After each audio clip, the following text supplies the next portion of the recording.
When we think about the automobile of the future, we're talking about a time when the automobile might just be considered an appliance. And as much as it hurts me to say that as someone who's spent my entire career in the industry, this is very realistic. And we need to think about how we define the experiences of the future in such a way that we maximize our cost and time efficiencies in developing great value and great experiences for the consumer in a world where the consumer might not care what vehicle they drive from point A to point B. How do people move in the future? Well, I think we'll do it the same way we do it already. You know? Some of us will still own cars, maybe not so many cars anymore, but they still will own cars to get from A to B. But there will be another area of the market, which is basically the automated taxi area, where we basically use vehicles as a means from getting to A to B. Very convenient, very affordable.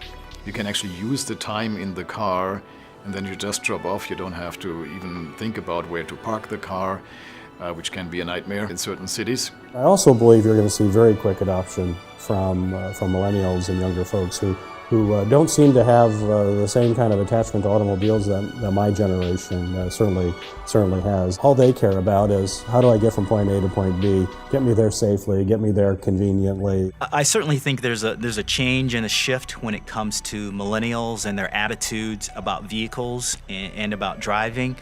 I think there are a number of factors that come into play. One, I think, is just purely economic in terms of where we are, at least within the U.S., and still recovering in some sense from the Great Recession, and the affordability of vehicles has changed over time. What's interesting now, though, is my son is 22 years old. He just graduated from college. He moved to Philadelphia. We gave him the car for a graduation gift. 2 weeks later, he sold the car because the car to him wasn't freedom. You know, in fact, the car to him, where he lived in an urban environment, was a ball and chain. The maintenance, the upkeep, the parking, the insurance, all of that was the antithesis of freedom to him. So he uses Uber all the time.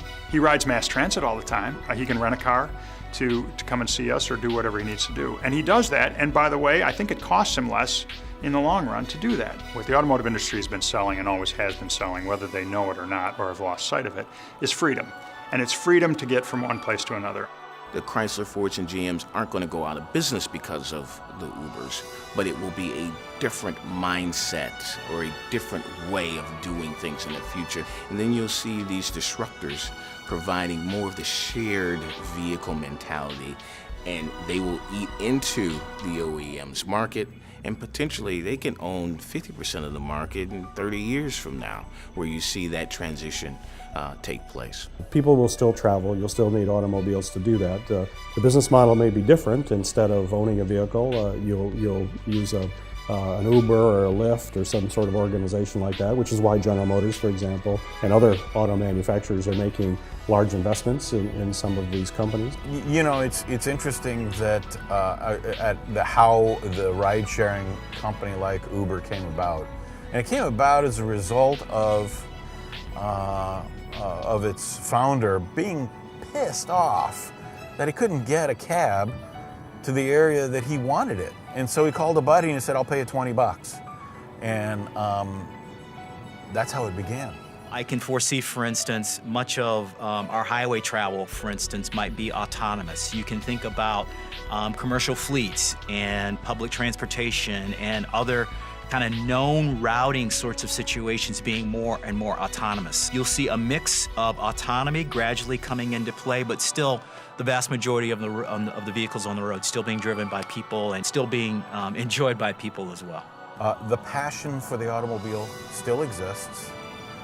The accessibility to the automobile does not. It's only by those young men and women who are embracing the car culture, who really get deep into it, who look at it as a historical anomaly or who see it as something that they got to have, really get hardcore into it. But I've got 3 sons and they love automobiles. They just can't afford a $32,000 average price car. The automotive industry needs to keep their eye on the prize, and the prize is freedom to move quickly, safely, and comfortably from one place to another.